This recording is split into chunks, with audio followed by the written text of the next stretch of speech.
स्वागत है दोस्तों रेडियो नारद 90.4 FM से। मैं हूं आपके साथ आशी और आज मैं आपको लेकर आई हूं धरणीधर तीर्थ स्थल पर, एक ऐसी पौराणिक जगह जहां पर संत मुनि आकर आज के इस शुभ मौके पर और इस महीने के शुभ मौके पर अपना योगदान देते हैं। ये बहुत ही पवित्र जगह है और आपको बता दूं कि यहाँ पर एक महीने का बहुत अच्छा और बड़ा मेला लगता है। यहाँ झूले होते हैं, चीजें खरीदने की चीजें होती हैं। यहाँ पे जो धरणीधर स्थल है, यहाँ अपना एक कुंड है जहाँ पे लोग पवित्र होते हैं, वहाँ नहाते हैं और इसको बहुत ही पौराणिक मानते हैं। यहाँ पे लोगों की आस्था, विश्वास, श्रद्धा जुड़ा हुआ है। आइए आज मैं आपको यहाँ के दर्शन करवाती हूँ और बात करते हैं कुछ संतों से। चलिए दर्शन के साथ मैं आपको दिखाती हूँ।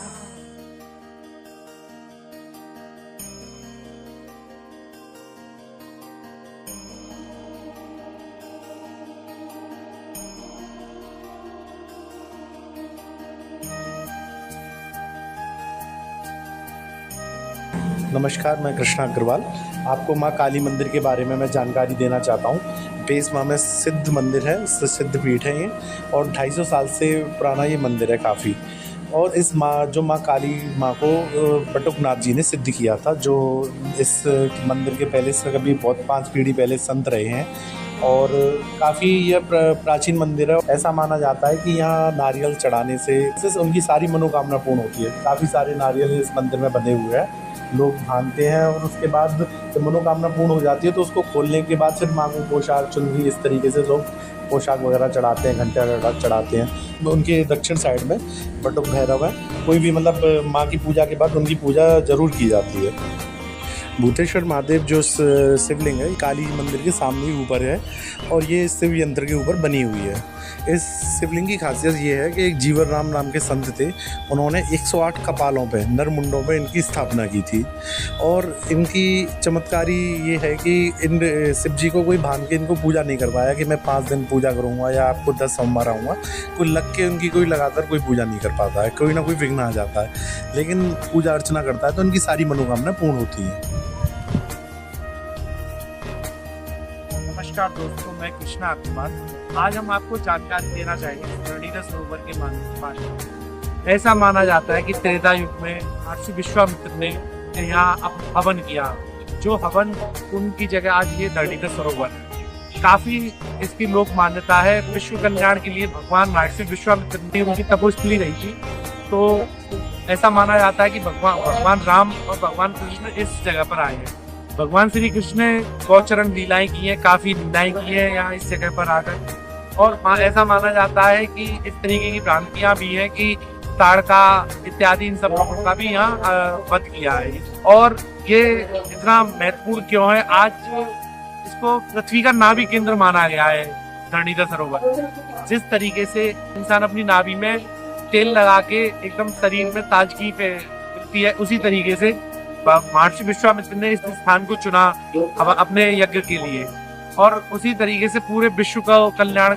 और आगे हम आपको बताते हैं दोस्तों कि ब्रज 84 कोस में ये हमारा धरणीधर सरोवर आता है। इसको ब्रज का एक हिस्सा है ये। और अभी कुछ लोगों ने क्या किया कि मथुरा जैसे स्थानों में, मथुरा जिले वाले लोगों ने इस जगह को काट दिया है। लेकिन बाहरी जो परिक्रमा है वहाँ इसको धरणीधर विश्वामित्रपुरी को माना जाता है। इस धरणीधर सरोवर 84 कोस परिक्रमा जो लोग लगाते हैं वो 84 लाख योनियों में ना बट गए, इसलिए 84 कोस की परिक्रमा लगाते हैं। और इसलिए सब वैसे जैसे जिस तरीके से बद्रीनाथ में लोग जाते हैं और प्रवेश द्वार उनका हरिद्वार होता है स्नान करने का, इसी तरीके से ब्रज का प्रवेश द्वार ये धरणीधर सरोवर माना गया है। सबसे पहले इसको बद्री नारायण में जाने से पहले हरिद्वार में स्नान करना पड़ता है गंगा में। उसी तरीके से वृंदावन में जाने से पहले धरणीधर सरोवर में स्नान करना जरूरी होता है। ये धरणीधर तीर्थ की आप लोग इस महिमा के बारे में आपको बता।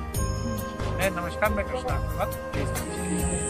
आज हम मौजूद हैं पौराणिक तीर्थ स्थल धरणीधर धाम पर, जहां आज हम मिलने जा रहे हैं यहाँ के कई लोगों से और वो उनसे जानेंगे यहाँ की विशेषता क्या है और यहाँ 84 कोस की जो परिक्रमा लग रही है उसकी मान्यता क्या है। सबसे पहले मैं मुलाकात करने जा रही हूँ धरणीधर के ही पुरोहित जी से।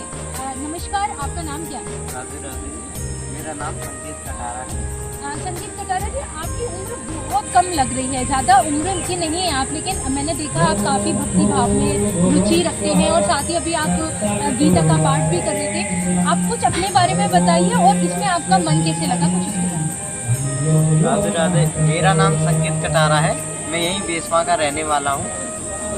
मेरा मन शुरू से ही भगवान में था। मैंने कभी ऐसा सोचा ही नहीं कि मेरा मन भगवान से अलग हो।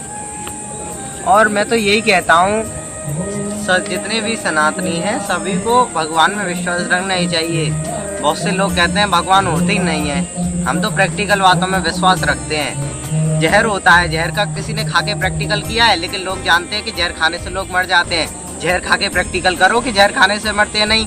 भगवान से कहते हैं कि भगवान हमें प्रैक्टिकल कर दिखाएं। ये हम जो सांस लेते हैं ये भी भगवान की दी हुई है, एक सांस फालतू नहीं मिलती है। जितना भगवान ने दिया है यह सब भगवान की मर्जी है। भगवान की इच्छा के बिना एक पत्ता नहीं हिलता है। जो 84 कोष की परिक्रमा दी जाती है उसका मुख्य कारण ये है कि हमारे लीला पुरुषोत्तम भगवान श्री कृष्ण, उन्होंने अपनी बाल्यावस्था में जहाँ जहाँ पर प्रस्थान किया, जैसे गौचारण की लीला करने के लिए वो हमारे देवभूमि धरणीधर तीर्थ पर आए बलदाऊ जी के साथ, तो ये भी 84 कोष में सम्मिलित है। जहाँ जहाँ इस भगवान श्री कृष्ण के चरण बहे हैं लीला पुरुषोत्तम, मतलब लीला करने के दौरान, तभी से उनका नाम लीला पुरुषोत्तम है। वो उनको तभी वही 84 कोष का मार्ग वहीं से बन गया है, जहाँ जहाँ भगवान के चरण है। आपने जितनी भी रामायण पढ़ी होंगी, सुनी होंगी, उन सभी में एक प्रसंग आता है कि जब विश्वामित्र महाराज को राक्षस सुबाहु यज्ञ नहीं करने देता था, तो विश्वामित्र महाराज परेशान होकर जब राजा दशरथ के पास गए हैं कि मुझे अपने पुत्र राम और लक्ष्मण के दे दो।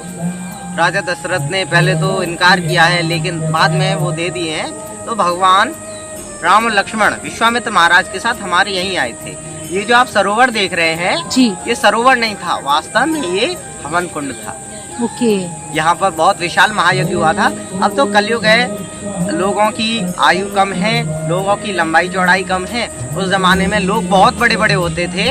और आप यहाँ देख सकते हैं, यहाँ प्राचीन यज्ञ घृत पतनाला रखा है। जैसे अब हवन करते हैं तो चम्मच से घी छोड़ते हैं, उस जमाने में घृत पतनाला से यह घी प्रवाहित होता था जी। अब तो देसी की देखने को भी नहीं है। विशेष समय की बात नहीं है, 84 कोष परिक्रमा तो कोई भी कभी भी दे सकता है, लेकिन अधिक मास है, उसमें भगवान को, अधिक पुरुषोत्तम मास को भगवान का वरदान प्राप्त है।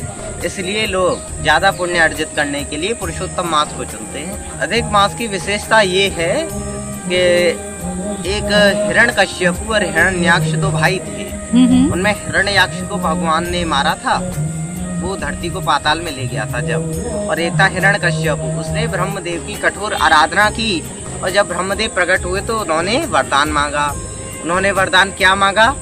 उन्होंने वरदान ये मांगा, ना मैं दिन में, उन्होंने कहा कि पहले तो मुझे अमर कर दो। भगवान ने कहा अमर मैं खुद नहीं हूँ। ब्रह्मा जी ने कहा अमर मैं खुद नहीं हूँ, क्योंकि ब्रह्मा जी को भी कई कल्पों के बाद दूसरा जन्म लेना पड़ता है। तो इस वजह से उन्होंने कहा अमर मैं खुद नहीं हूँ, और इस सृष्टि में जो आया है उसको जाना तो होगा। उसने इतनी चालाकी की अपने दिमाग में, उसने सब कुछ मांग लिया। ना मैं दिन में मरूं, ना रात में मरूं, ना वर्ष में मरूं, ना महीने में मरूं, ना सुबह मरूं, ना शाम को मरूं, ना अस्त्र से मरूं, ना शस्त्र से न मरूं, ना जानवर से मरूं, ना इंसान से मरूं। भगवान ने कह दिया तथास्तु, क्योंकि ब्रह्मा जी जानते थे कि अंत हर किसी का होना चाहिए, कैसा भी वरदान मांग लिया। बिल्कुल। जब उसने ये वरदान मांग लिया, उसका आतंक बढ़ने लगा। भगवान ने 3 वर्ष तक प्रतीक्षा की और एक अधिक मास का निर्माण किया, जो हर 3 वर्ष बाद आता है। 3 वर्ष बाद भगवान ने प्रतीक्षा करके एक 12 महीनों से एक अधिक मास को बनाया। अधिक मास को बनाया है, और उसी में भगवान ने नरसिंह रूप धारण करके हिरण्यकश्यप का वध किया है, अपने भक्त प्रहलाद की रक्षा की है।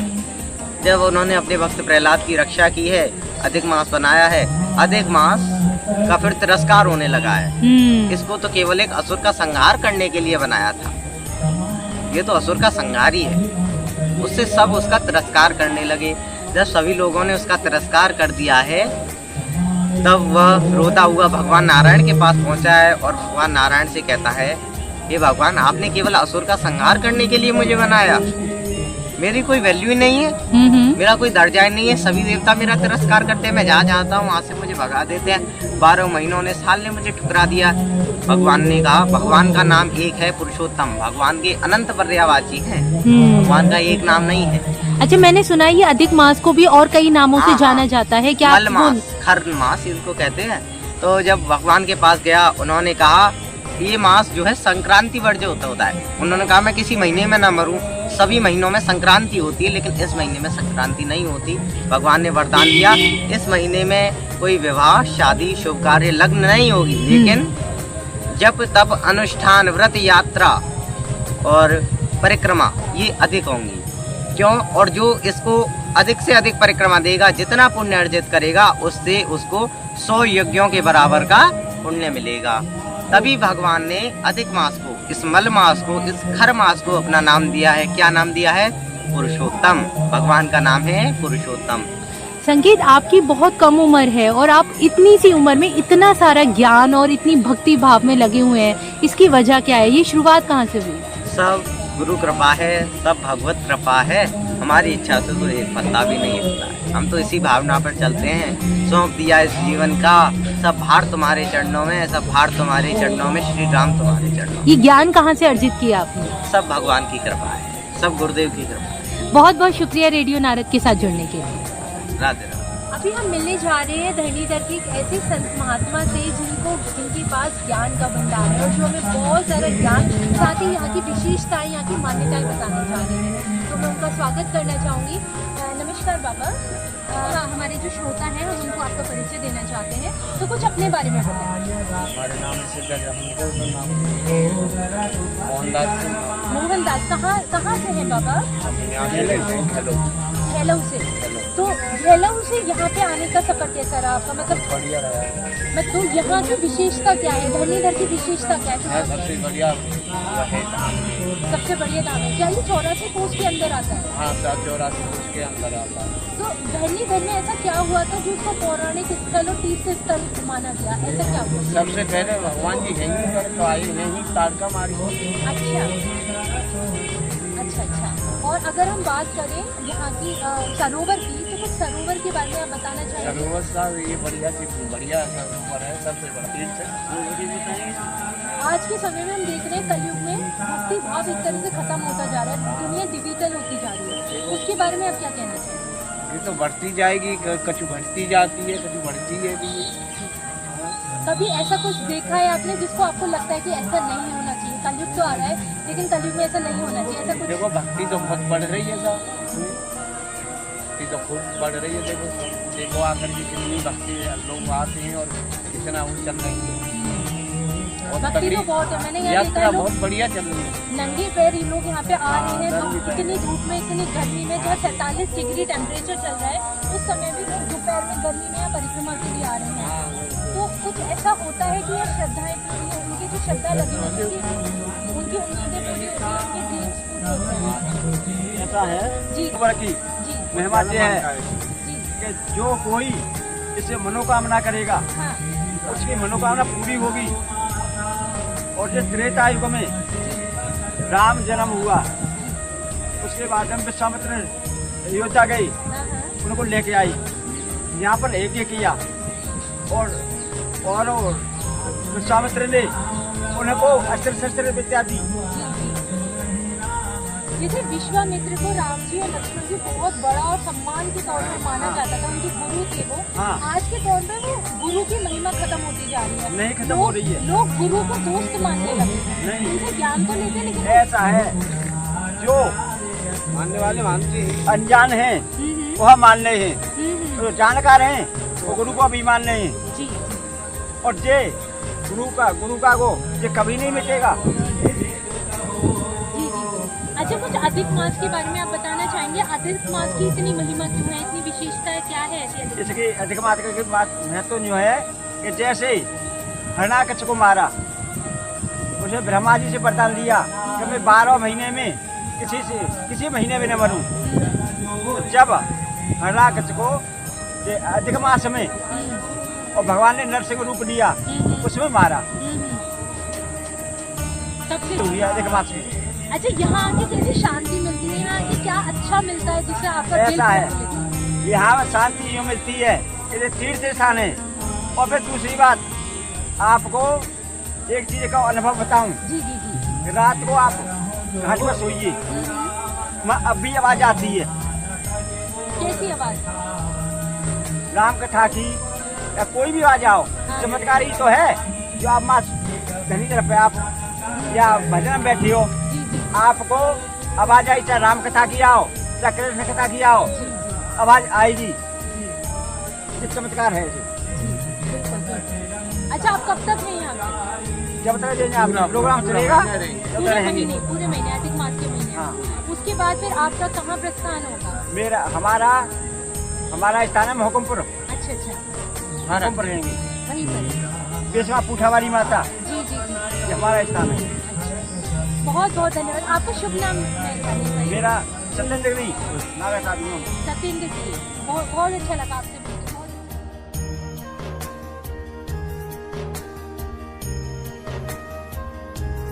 राम राम आंटी, कहाँ से आए हो आप? अलीगढ़ उत्तराखंड।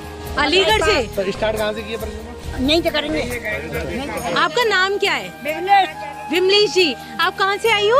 उत्तरा से। उत्तरा से। तो यहाँ धरणीधर में कैसे आना हुआ आपका? आपका 84 कोस को जाएंगे। राधे राधे राधे। 84 कोस को? तो कितनी परिक्रमा अभी पूरी हो गई आपकी? अभी नहीं शुरू होगी। अच्छा, अभी से शुरू होगी। तो लगभग कितनी समय में पूरी हो जाएगी, कुछ बता सकते हैं? बेटा 10 दिनों में करेंगे। 10 दिनों में पूरा 84 कोस? हाँ। तो तकलीफ नहीं होती, शारीरिक तकलीफ? नहीं, हमारा आपके परिवार में कौन कौन है? 4 बेटे। अच्छा। एक धी है, अच्छा एक जमाई सराती, अच्छा अच्छा बेटा बड़े राजा। अच्छा, परिवार 2 देवते, 2 नाती है, 2 नातनी है। परिवार वालों को चिंता नहीं होती? 10-10 दिन के लिए आप बाहर रहते हो? अब सब करवे खाने लगा, मौज ले। कितने साल हो गए आपको ऐसे करते हुए? करते हुए गई बेटा 10 साल। 10 साल हो मौज गए। ले मौज ले। कोई तकलीफ, कोई परेशानी शरीर में? दवाई आ जाती है। अच्छा, जो लोग डरते हैं, जो लोग डरते हैं पैदल चलने से या परिक्रमा से, उनको क्या कहना चाहोगे? बोलते का कह रहे तारे न भेज जाओ, गाना घर का तुम लिखे आयो, फोटो है वो है पहुंचो राम पे। अच्छा, 84 कोस लगाते क्यों हैं, परिक्रमा क्यों करते हैं? श्याम पना बनेंगे, बीचू ना बनेंगे, मौज लेंगे, फिर आएंगे ऐसे ही। जय जगन मिलेगा। हर हर महादेव।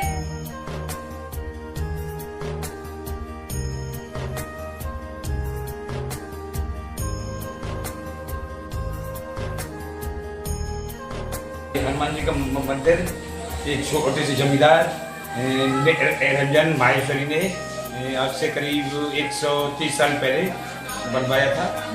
उनके बच्चों की पांडिचेरी में साइकिल बनाने की फैक्ट्री है और लाख 2 लाख रुपए यहाँ पर हर साल देते हैं बेचारे। इन्हें दक्षिण मुखी हनुमान जी क्यों कहा जाता है? ऐसा है कि जो रावण रामचंद्र जी को हनुमान जी का रूप बना के अल से ले गया था। हाँ हाँ। जब वहाँ पर हनुमान जी आए तो उनको तो हनुमान जी ले गए, जो उन्हें पता पड़ी कि वो ऐसे बोले गया एडिशन ने बताई, तो वो नीचे पता लोग में गए, तो उस समय वो दक्षिण ऐसा होगी, इसलिए इनका नाम दक्षिण मुखी पड़ गया। ओके, आपका नाम? मेरा नाम मुकेश कुमार कौशल। आप यहीं रहते हैं बेसवा में? इसी मंदिर की सेवा करते हैं? हम तो पूरे क्षेत्र की सेवा। पूरी क्षेत्र। नमस्कार।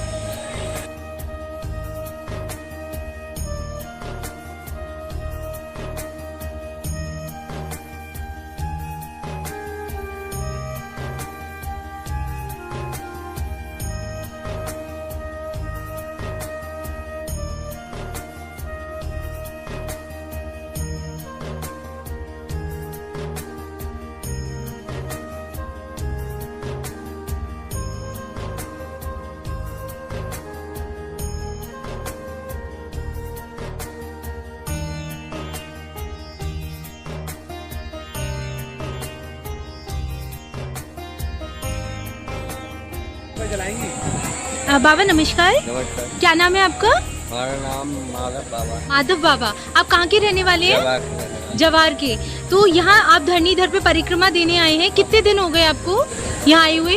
हम तो शुरू से ही लगा रहे 21 रोज लगा रहे। 21 रोज परिक्रमा लगाते हैं? तो कई साल हो गई मुझे, तो यहाँ पिछली बार भी आया था। अच्छा अच्छा, 21 डेली लगाई थी। डेली 21 लगा रहे हो?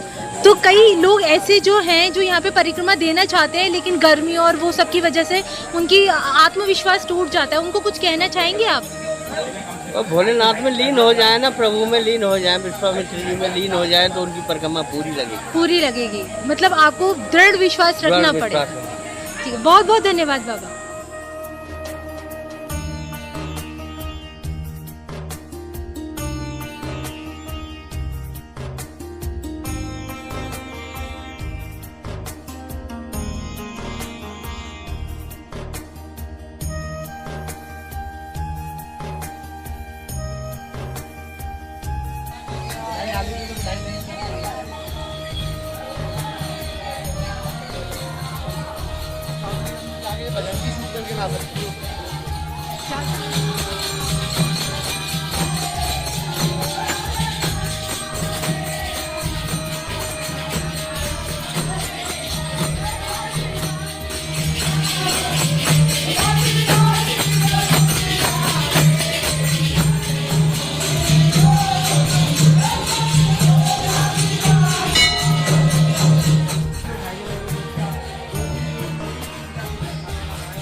राधे राधे माँ, क्या नाम है आपका? माया देवी। माया देवी, धरणीधर की परिक्रमा करने आई हैं आप? आज ही आई हैं? रहने वाली कहाँ की है? हीरपुर के। तो यहाँ धरणीधर की परिक्रमा करने की कोई वजह, कोई मान्यता या कोई मनोकामना आपकी पूर्ण हुई हो? मान्यता है। मान्यता है कोई? यहीं से मतलब 84 कोस परिक्रमा यहीं से यहीं से स्टार्ट करने वाले हैं। तो आज पहली बार आए हो या पहले भी आ चुकी पहले भी दे चुकी हो? कितनी बार दे चुकी हो? चौथा के आए। चौथी बार आए हो इस बार। तो कोई मन में मनोकामना लेके आई हो कि पूर्ण हो जाए? तो बस प्रभु हमें तो अच्छी तरह से जी जी जी अपना मेहनत परिक्रमा देते रहे और अच्छे पहुँच जाए। लगभग कितनी उम्र होगी आपकी? 65-70 के आराम। अच्छा, ऐसे समय में शारीरिक परेशानियां नहीं होती दंडौती और ये परिक्रमा देने में? कोई परेशानी। पहले से कोई आपकी बीपी वगैरह, डायबिटीज वगैरह की बीमारी? पहले थोड़ी सी वो ही दिक्कत। हाँ हाँ, पित्त की थैली में थोड़ी सी। अच्छा, अब नहीं है? अब नहीं है। अच्छा, उसका कोई धन्यवाद करना चाहोगी? यहाँ आप हर साल आते हो, कोई परेशानी नहीं। आज के टाइम पे न जाने दुनिया भर की बीमारियां लग रही हैं, कोई भी तो धन्यवाद को देना चाहोगी भगवान को? क्या कहना चाहोगे? भगवान के सहारे कर रहे हैं, धन्यवाद है भगवान। परिवार में कौन कौन है आपके? 2 बेटाएं 3 बेटी।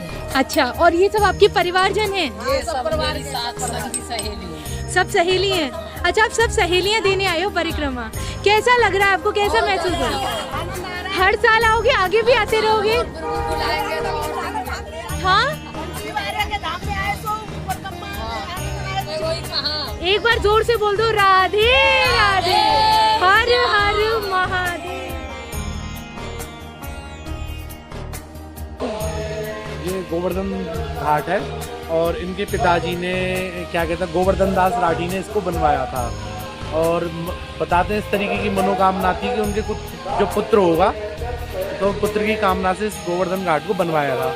जब इसकी खुदाई करवाई सरोवर के पास की, तो वहाँ एक शिवलिंग निकली, उसका नाम था रुद्रेश्वर महादेव। और बताते हैं कि जो गोवर्धन दास राठी माहेश्वरी थे, वो क्या कहते हैं, गोवर्धन वाले दिन ही पैदा हुए और गोवर्धन वाले दिन ही वो मतलब 70 या 80 साल के वो खत्म हो गए।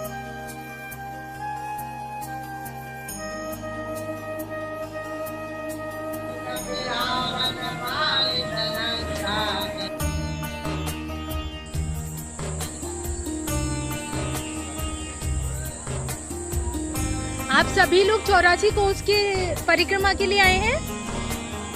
सभी लोग? कैसा महसूस हो रहा है? अच्छा लग रहा है?